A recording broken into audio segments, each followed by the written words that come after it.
The power on the dark side. A long time ago, in a galaxy far, far away, a prophecy would be told of a being destined to bring balance to the Force and destroy the Sith. A certain immune Sith Lord, known as Darth Plagueis, would attempt an experiment on the Force, manipulating the midichlorians to create life. However, it would backfire on him, and create this being the prophecy spoke of.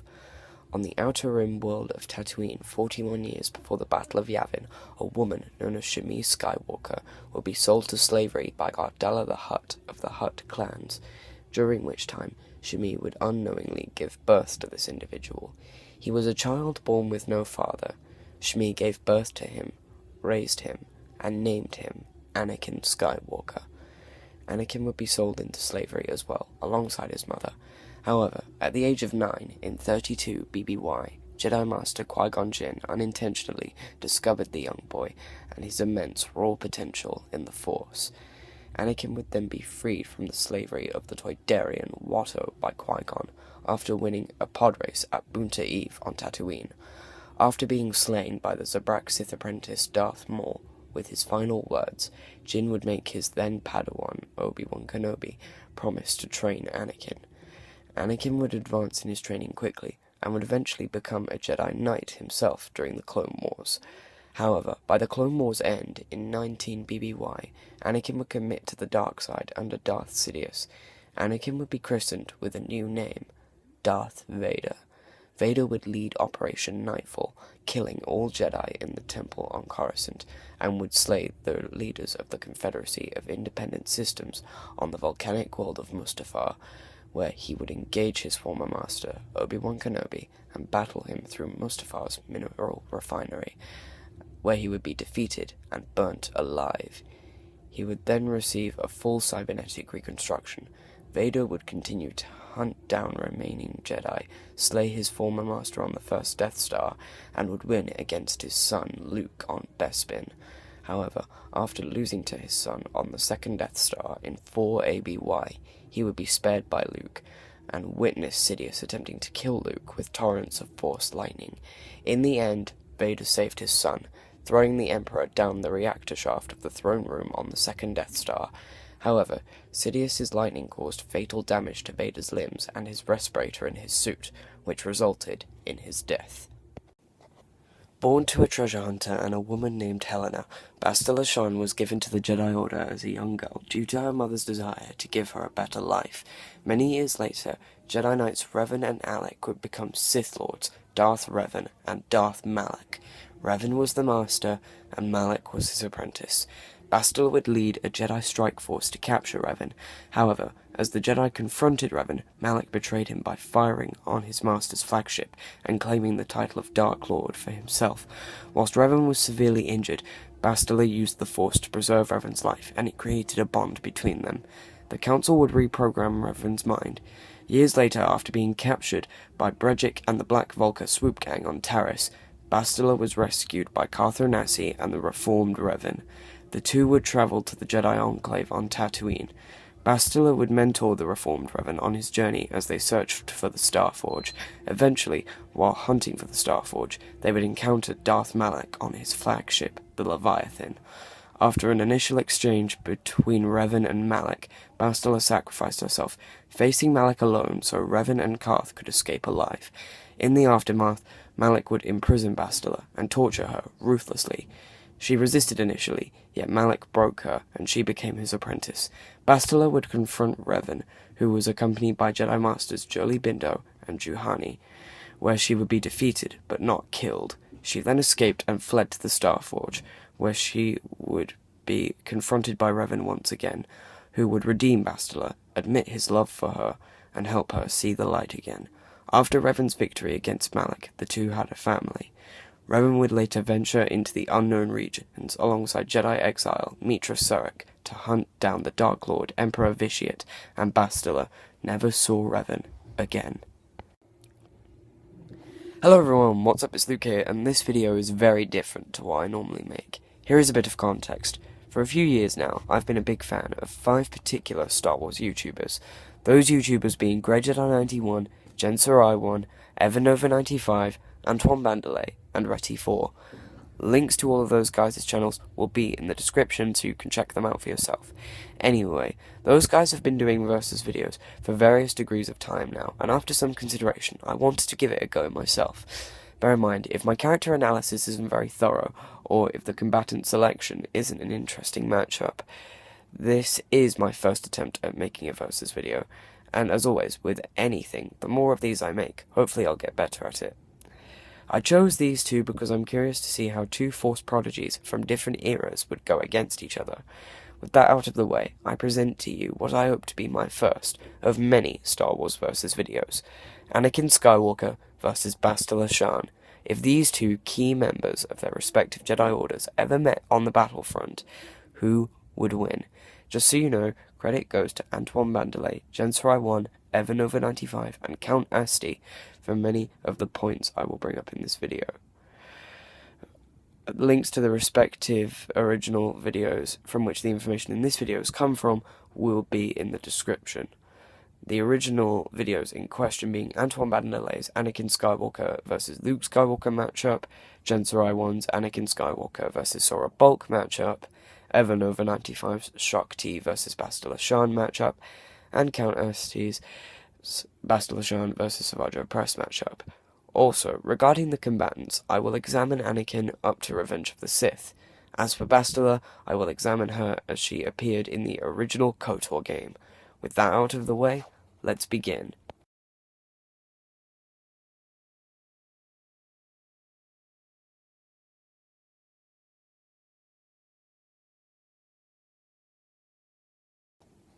First, we will examine their physicality.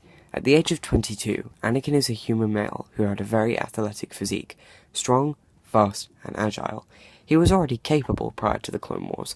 However, he would become battle-hardened into one of the most durable warriors in the Jedi Order. His blinding speed allowed him to destroy missiles while in mid-air, defend himself against hordes of battle droids, and even outfence Count Dooku, who was a high-level duelist in that era. Long before achieving any of those feats, he was very dexterous, piloting a pod racer at age 9. Anakin also had a great deal of pure might. He was able to break through the defenses and overwhelm the likes of Asajj Ventress, Barriss Offee, and Count Dooku. None of those enemies were known for their endurance. However, Anakin was able to withstand the brutality of the bounty hunter Dirge. He wasn't able to withstand that barrage like an impenetrable god. However, Dirge did credit Anakin as having impressive resilience amongst the Jedi Dirge killed. He accounted for that whilst considering Anakin had killed a lot of Jedi. When dueling Ventress on Yavin 4, Anakin simply hammered at her and broke the stone underneath her. He was able to counter the punch of a Magna Guard using his own prosthesis only.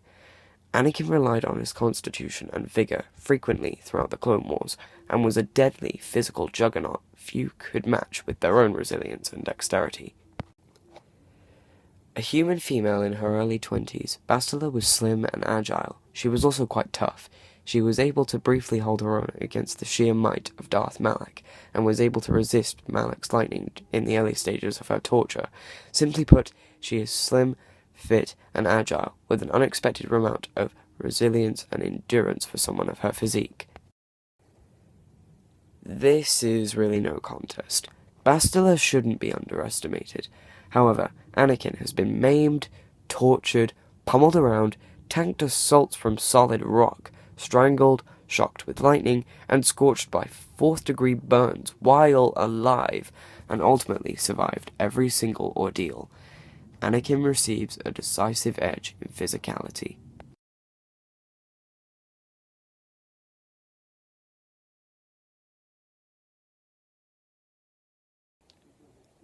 Now we will examine their abilities as lightsaber duelists.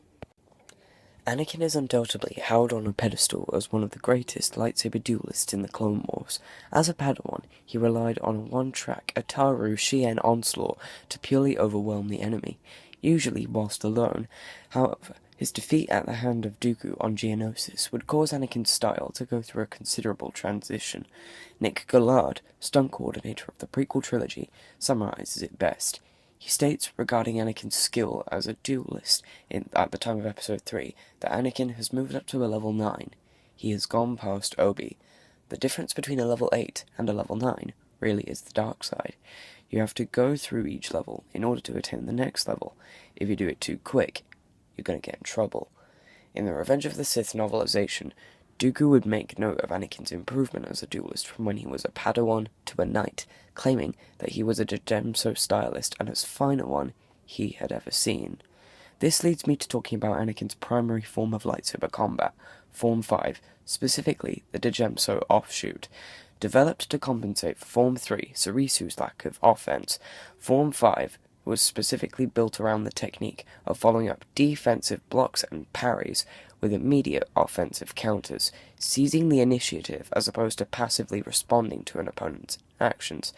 Unlike Form 3, Sarisu, which simply focused on blocking the threat away, both offshoots of Form 5 focused on bringing the fight back to the enemy. However, unlike its offshoot brother Shan, which focused on redirecting blaster bolts back at their source, Dejemso focused on the heavy-handed, strength-oriented attacks used in lightsaber combat.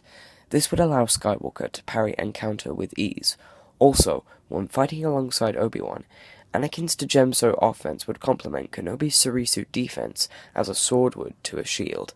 However, when operating alone in single combat, Anakin was a steel hammer who delivered his strikes with the speed of a broadsword, pounding on his enemy's defenses like he did against Count Dooku on the Invisible Hand. However, there are two reasons as to why that blunt assault worked that we must take into consideration. Firstly, Dooku's sole fighting style is Makashi. Makashi specifically focused on the technical sophistication and precision in blade-to-blade combat. In the Jedi Path, Dooku even stated his belief that someone who spent all his time studying a single form could probably best a battle master. However, this is absolutely ludicrous to me, because Dooku does have knowledge of all forms of saber combat, as showcased in his training of General Grievous. However, instead of simply switching to another form when the situation called for it, Dooku simply tried to compensate for Makashi's weaknesses. Therefore, should he ever be put in a situation where Makashi's weaknesses rear their ugly head, he would be put in a severe disadvantage. Moreover, the technicality and precise nature of Dooku's chosen form made defending against the broad kinetic sequences of Dejemso or Juyo completely useless. Also, there was a point in that duel where, whilst caught in a blade lock, Dooku employed the Sith Dunmoch tactic to exploit Anakin's fears, and said, "I sense great fear in you, Skywalker. You have hate, you have anger, but you don't use them." This caused Skywalker to draw on the repressed rage within himself, increasing his strength in the dark side and just battering Dooku's defenses. Should Dunmoch ever be employed by his opponent, Anakin would simply turn into a bulldozer with the sole intention of destroying whoever faced him in combat with no level head. Moving on. In regards to other techniques, Anakin would even exhibit the use of Jarkai dual-blade fencing, both as a Padawan against Dooku on Geonosis, and when fighting Barriss Offee in the Jedi Temple. This would indicate he had at least a rudimentary understanding of skill in Form 6, Naiman. Naiman was a form that took various elements of each of the previous styles, and focused on the integration of force attacks into one's lightsaber sequences. However, when using Jarkai against both Dooku and Barriss, there was no real integration of force attacks alongside saber skills, because Anakin just preferred to overwhelm his enemies with sheer might, rather than balancing both extremes. He took to Naiman as more of an exercise, rather than having it as a dedicated route from which to develop his skill. All of that considered, however, Anakin was still undoubtedly one of the best duelists from his era. Bastila Shan is undoubtedly one of the best lightsaber masters of her era. She was very skilled with the use of a saber staff. However, she was also skilled with the single blade. There is no confirmation of her style. However, due to her use of the saber staff and how she's depicted in certain images, I believe she is a practitioner in Forms 6, Naiman, and Form 7, Juyo. Naiman, as previously mentioned, focuses on the integration of force attacks into one's lightsaber sequences and uses various elements from the previous forms, essentially acting as a jack-of-all-trades style. Jarkai dual-blade fencing is also a key asset of this style. Since Bastila uses a saber staff, this is why I believe she has skill in Nightman. Next, we have Form 7, Juyo, the Ferocity form. This form requires the user to fully give in to their darker emotions and use their aggression to brutalize their adversaries. I believe Bastila may have briefly furthered her studies of Juyo after becoming the apprentice of Malak. However, this is pure speculation on my part. Moreover, since she wasn't Malak's apprentice for that long, I personally don't believe she would have gone very far with it. This one I find a bit more difficult to decide. Anakin kept himself to a very confined skill set. However, what he did commit to made him deadly. Bastila had more styles to draw on. However, I don't believe she has mastery in either one. Therefore, what gives one the edge? Does one consider proficiency more worthy of note than variety? Or does a lack of mastery not matter when you have more tools to draw from? Which again, regarding Bastila, is just my opinion. Ultimately, it could go either way. Therefore, I declare Anakin and Bastila equals in terms of dueling abilities.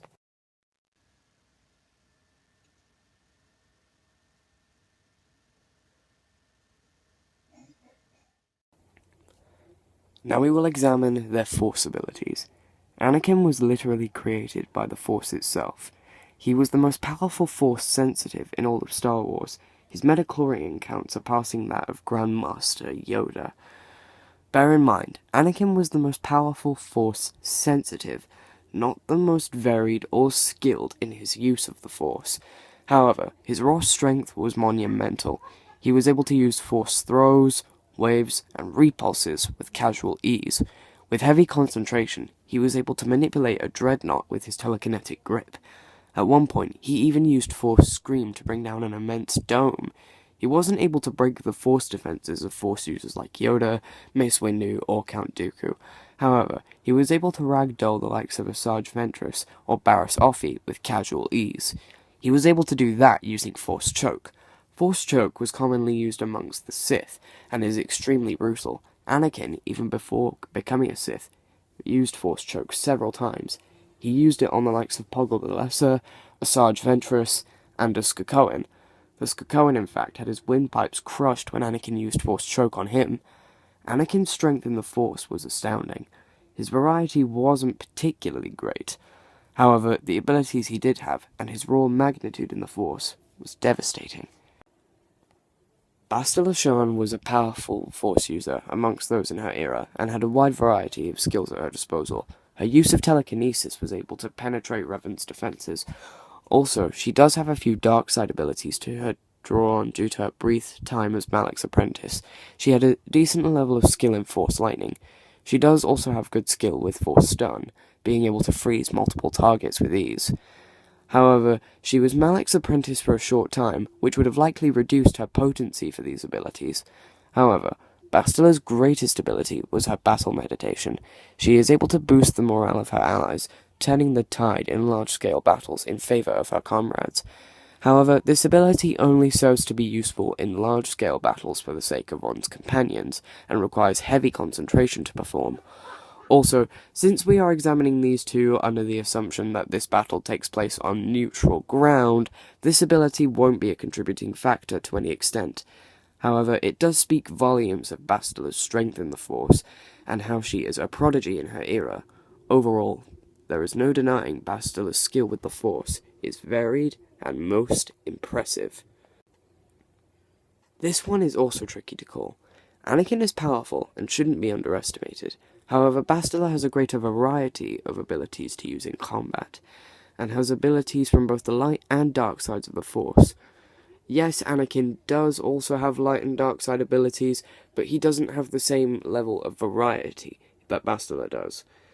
I believe that Anakin's magnitude and Bastila's variety could counter each other quite effectively. As such, I think these two combatants basically cancel each other out. In the end, I don't think there is an edge either combatant can gain here. Overall, I declare Anakin and Bastila as equals in regards to Force abilities.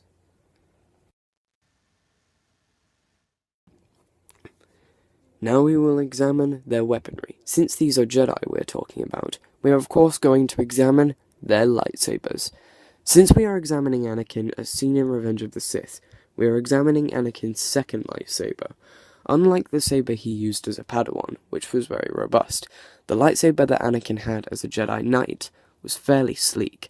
However, it does feature similar elements, like the black grips along the bottom, and the angular shroud on the emitter. A feature of this saber alone, however, was the studded grip in the center that would allow Anakin to maintain a solid grip on his saber. His saber used a single blue Ilum crystal as the focusing lens. The blue crystal housed in his weapon reduced cutting power, yet increased maneuverability, and the gyroscopic effect of the invisible magnetic field around the blade, juxtaposingly, reduced mobility of the weapon, yet increased the hammer-like power of his Dojemso onslaught in blade-to-blade combat. Overall, Anakin's lightsaber is sleek, efficient, and powerful. Bastila Shan's lightsaber was an archaic saber staff. Its archaic design does draw from the era she lived in, however it is well maintained. It was the standard length one would expect a saber staff to be, which as a result does give it multiple places to grip, signifying alternate hand placement use, and featured a set of guards of sorts on both emitters.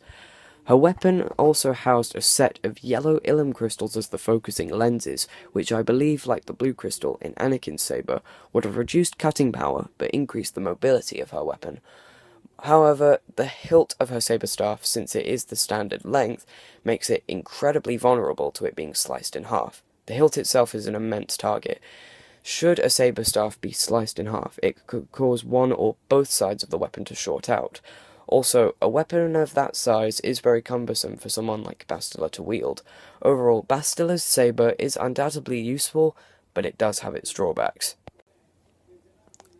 This one I find rather easy to call. Anakin's saber is essentially a blank slate in terms of features. However, Bastila has to worry about her own weapon potentially getting ruined. As such, I give Anakin the decisive edge in weaponry.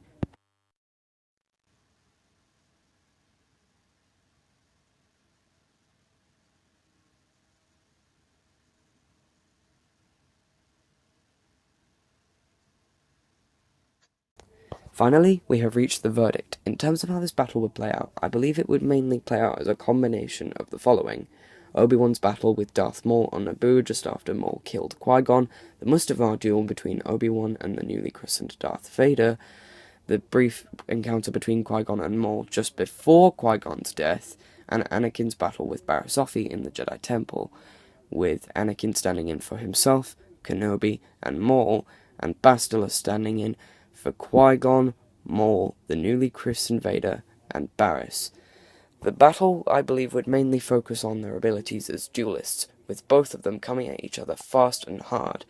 Eventually, there would be a period of time where the battle is considered a stalemate, even with Anakin pressing the attack with his Dojemso onslaught, whilst Bastila was relying on her defensive skills. Eventually, the dominating nature of Anakin's Dojemso strikes and cleaves would gradually weaken Bastila as the fight dragged on.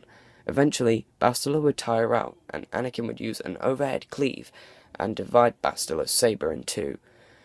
As Bastila tired out, she would feel a tight grip around her neck, realizing that Anakin was using force-based strangulation on her. As she gasped for any wisp of air she could obtain, Anakin would pull Bastila to him, with his saber at the ready, and lunge it into her stomach, and her corpse would fall to the floor, lifeless. Therefore, I declare Jedi Knight Anakin Skywalker, the prophesied chosen one, the victor.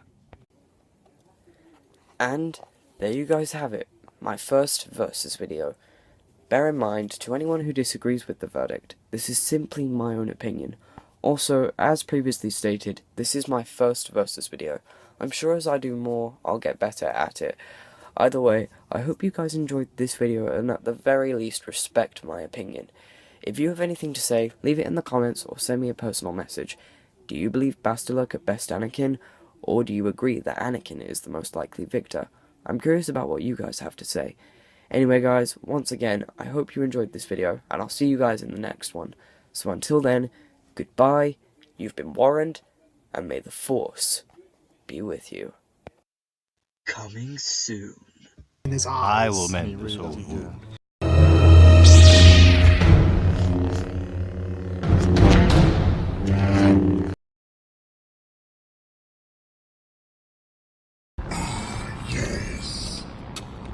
Negotiator, General Kenobi.